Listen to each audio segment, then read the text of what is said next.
हे समरथ परमात्मा, हे निर्गुण निरंकार,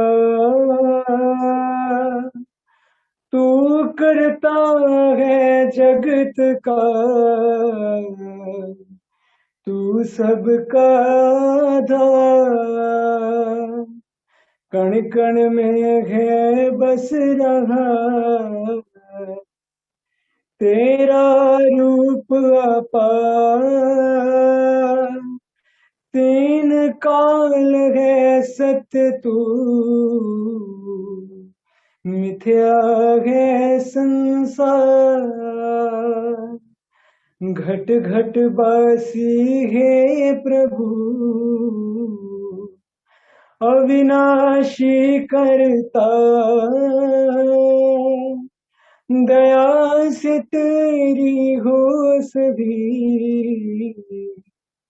भवसागर से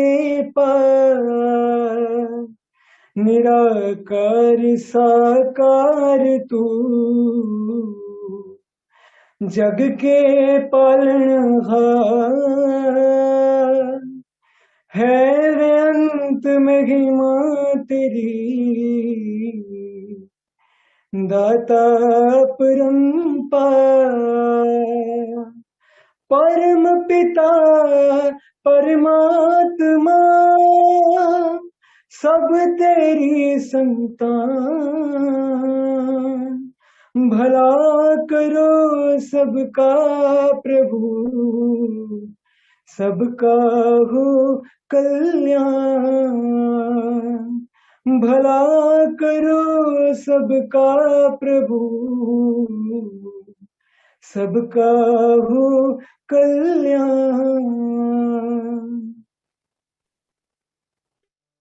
साथ संगत जी, प्यार से कहना ध्यान नंगाय जी। आज हिमाचल का ये सत्संग का कार्यक्रम, जहां आप सब संतों के वचन सुनने को मिल रहे हैं, कैसे ये जो बात परमात्मा की ही हर एक ने यही गुणगान किया, चाहे कोई भी माध्यम चुना हो, तो कैसे ये जो फोकस रहा, जैसे एक महापुरुषों ने आज गीत में भी बोला कि ब्रह्म ज्ञान है पहली सीढ़ी, तो कैसे ये दासी के पीछे भी जो लिखा हुआ है, ब्रह्म की प्राप्ति ब्रह्म की समाप्ति, कि कैसे ये जो ब्रह्म ज्ञान है ये जब मिलता है तो उससे सारे ही ये जो हम जितने बंधनों में जकड़े हैं वो सारे बंधन खुल जाते हैं जब इसकी समझ आ जाती है। तो कैसे ये एक ब्रह्म ज्ञान से पहले चाहे हमें कितने भी भ्रमों ने उलझाया हो, ये जब इस परमात्मा का एहसास हो जाता है, इसके दर्शन हो जाते हैं, तो अपने आप सारे भ्रम दूर हो जाते हैं। और फिर अगर हम अपने जीवन में झांकें कि काफी बार ऐसी सिचुएशंस आती हैं जहां लगता है कि ये ब्रह्म ज्ञान तो मिल गया, फिर भी हमें ये उलझने आ रही हैं, ये एक भ्रम सामने खड़े हो जाते हैं। तो वो एक बात ऐसी है कि हमने अपनी चेतनता से, अपने ध्यान से ये परमात्मा जब भुला दिया, तो फिर वापस हम वो जो पहली सीढ़ी की बात है भक्ति की, तो उससे वापस वो एक तरह से अगर कहें तो ग्राउंड फ्लोर पे वापस आ गए, पहली सीढ़ी जो चढ़े थे। तो कैसे हमने हर समय इस परमात्मा का ही ध्यान करना है, तभी ये सारे बंधनों से हम मुक्त हो सकते हैं, क्योंकि ये आत्मा तो बेरंगे के जैसी ही है, ये उसी का ही अंश है। तो हम कैसे वापस अपने आप को उसी में ही एकमिक करने का यत्न इस ब्रह्म ज्ञान द्वारा, जो एक होता है कि मोक्ष और मुक्ति की बात, तो कैसे ये भक्ति भरा जीवन निभाने के बाद जब एक ब्रह्म ज्ञान हो गया, ये रूबरू देखा गया परमात्मा, फिर ये भक्ति भरे जीवन के बाद ही वो अंत समय जो एक में एक वापस होने की बात है, तो वैसा जीवन हर एक के जहां झोली में आए, वहीं एक हमने हमेशा सजग रहना है, वो कोशिश करनी है कि ये उलझनों में हम ना पड़ें और हर चीज जब तक इस ब्रह्म ज्ञान की दृष्टि से देखेंगे तो साफ ही दिखेगी, वो बंधन हमें जकड़ नहीं पाएंगे। कैसे हमारा दिमाग भी अगर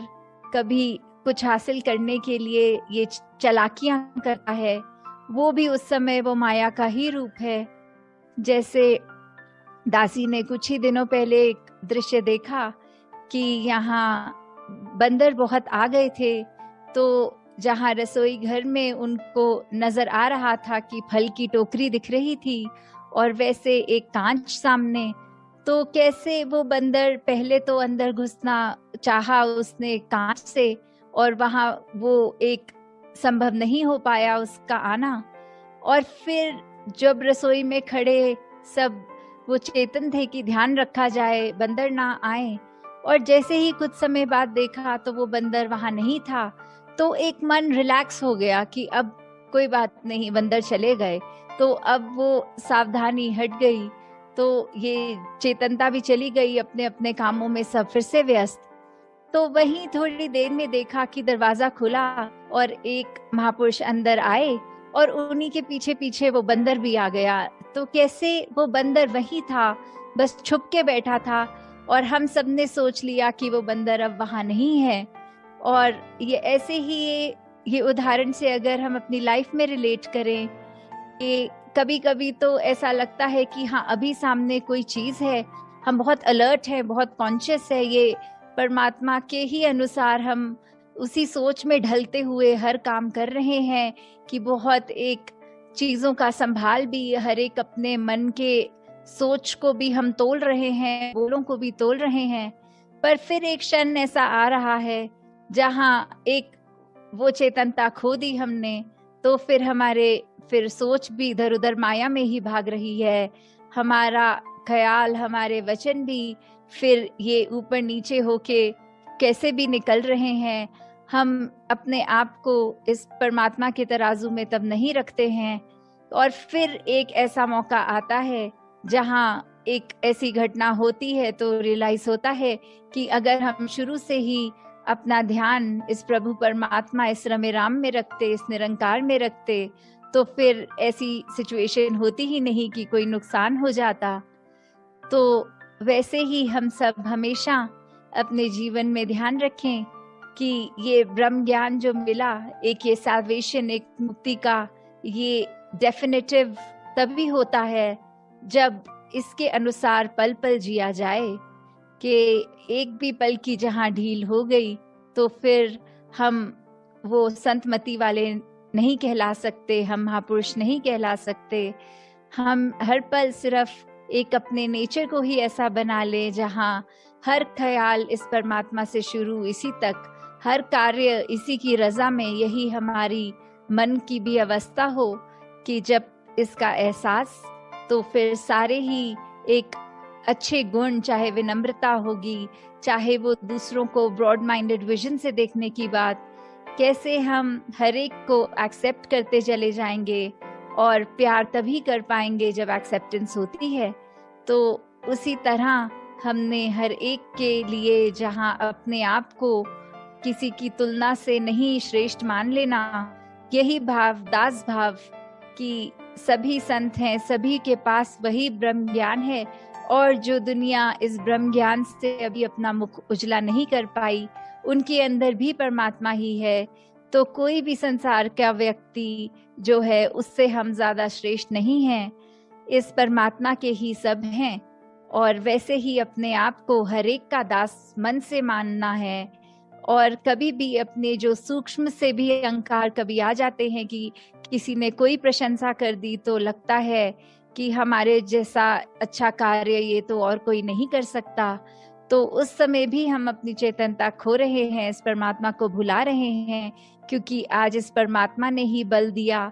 तो ये कार्य हो सका, वरना हम में तो कोई ऐसी क्षमता नहीं कि करे। और परमात्मा चाहे तो कभी भी हमें एक अपनी जगह पर रोक सकता है और किसी से वो कार्य करा सकता है।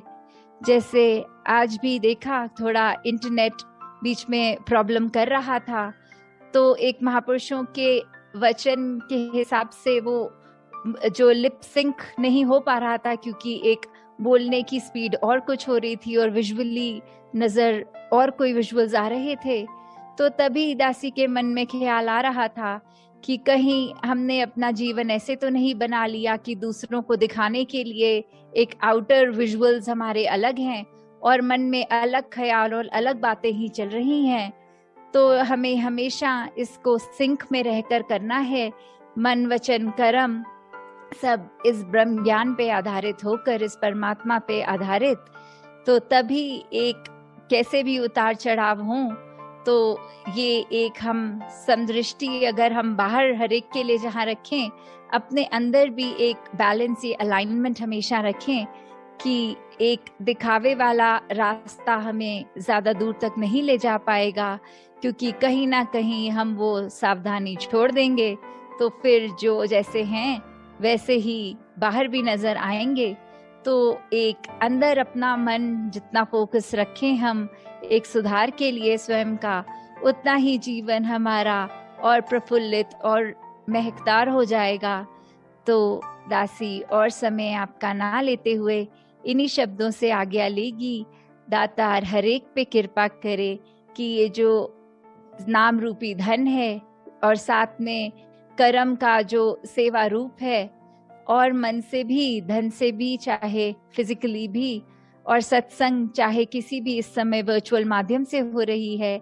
फिर भी ये अनमोल वचन एक कानों में पड़ रहे हैं, एक जीवन में सुधार कर रहे हैं।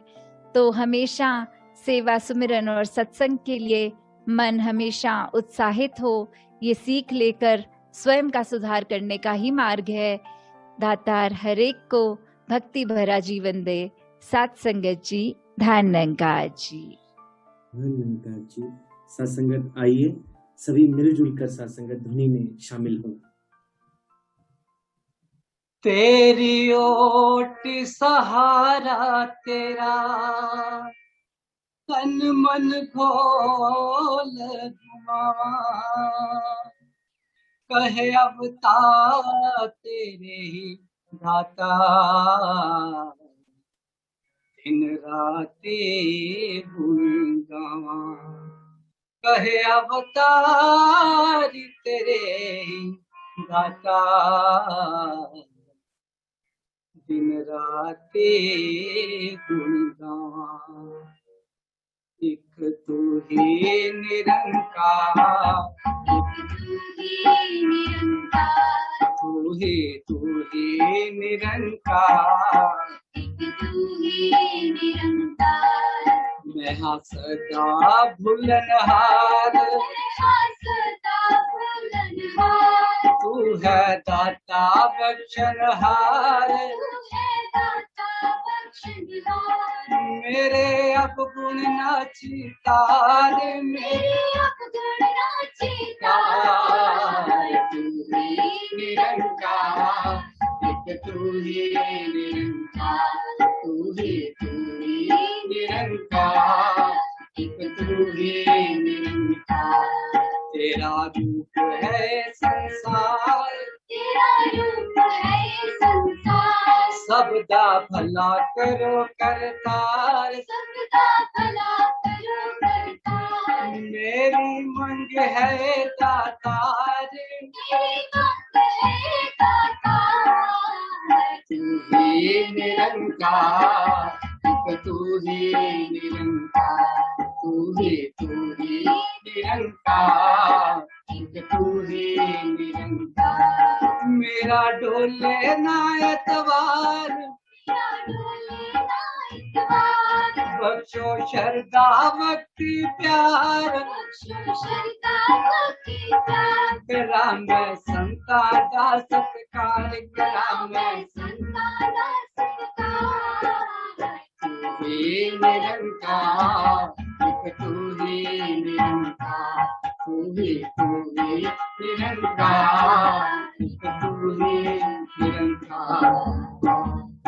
बोलिए सतगुरु माता शिक्षा सिंध हरदेव जी महाराज की जय, निरंकारी राज माता गुरु वचन तार की जय। प्यार से कहना निरंकार जी।